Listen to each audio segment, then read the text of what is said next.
পরিস্থিতি নিয়ন্ত্রণে আনতে পুলিশ টিয়ার শেল নিক্ষেপ করে।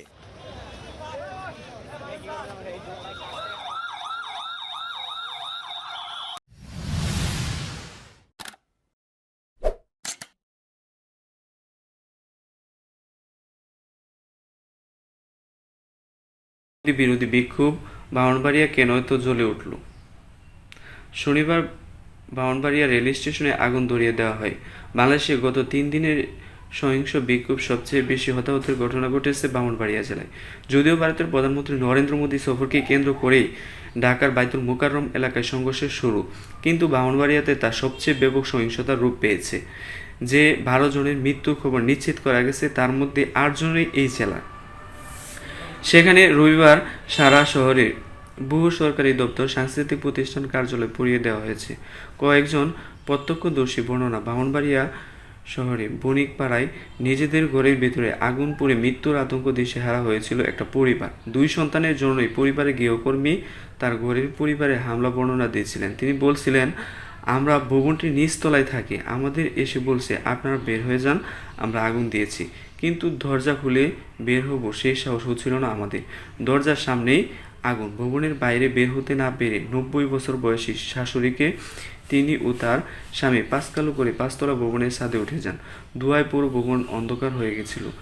আমার একটা বাচ্চা প্রতিবন্ধী, ধোঁয়ার মধ্যে বাচ্চাদের খুঁজে পাচ্ছিলাম না। শনিবার ব্রাহ্মণবাড়িয়া রেল স্টেশন আগুন ধরিয়ে দেওয়া হয়।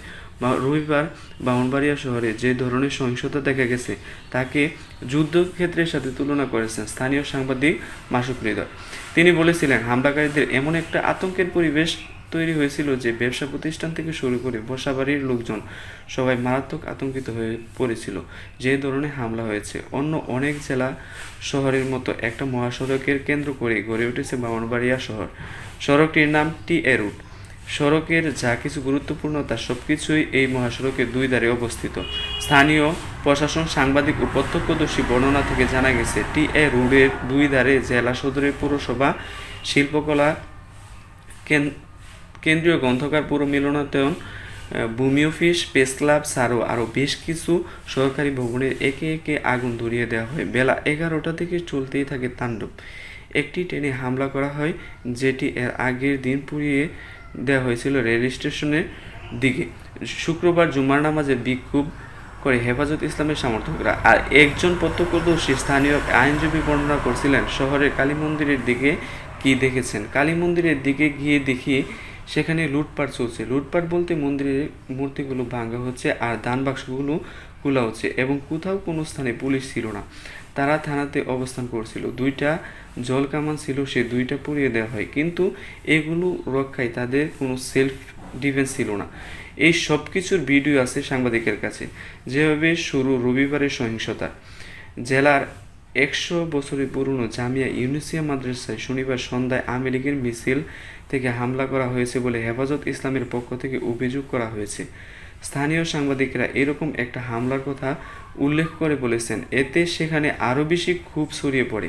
ব্রাহ্মণবাড়িয়া হেফাজত ইসলামের প্রচার সম্পাদক মুফতি এনামুল হক অভিযোগ করেছেন, ব্রাহ্মণবাড়িয়া 100 বছরের পুরনো একটা মাদ্রাসা আছে, জামিয়া ইসলামিয়া ইউনুসিয়া মাদ্রাসা, যেখানে যখন ছাত্রলীগের মিছিল থেকে আক্রমণ করা হয় তখন এই কারণে মাদ্রাসায় ব্রাহ্মণবাড়িয়া সাধারণ মানুষ খেপে যায়।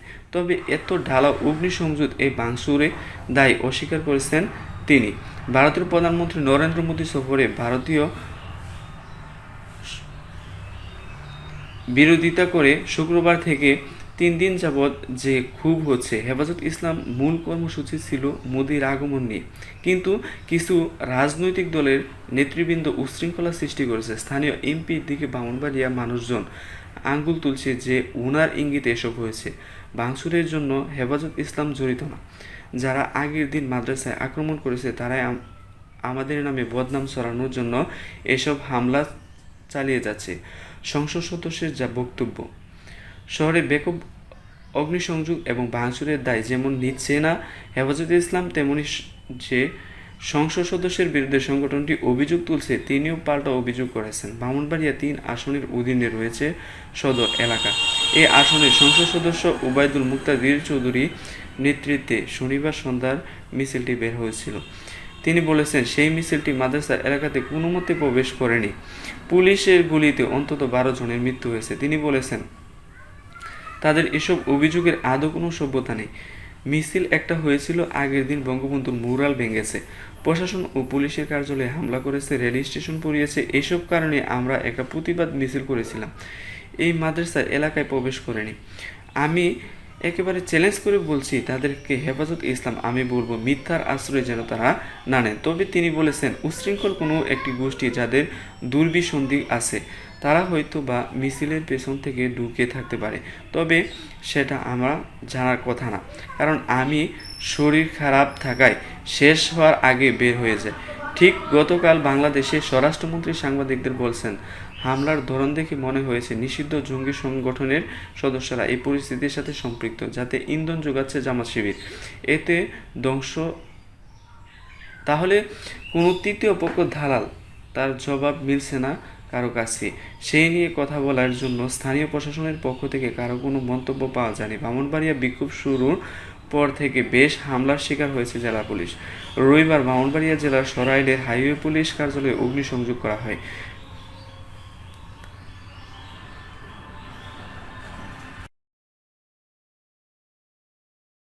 এভাবেই নতুন নতুন ভিডিও পেতে আমার চ্যানেলটাকে অবশ্যই সাবস্ক্রাইব করে রাখবেন, যেন নতুন নতুন ভিডিওগুলো পান, এবং পাশে থাকা বেল আইকনটি ওপেন করে রাখবেন এবং এসবি চ্যানেলের সাথেই থাকবেন এবং লাইক কমেন্ট শেয়ার করতে ভুলবেন না।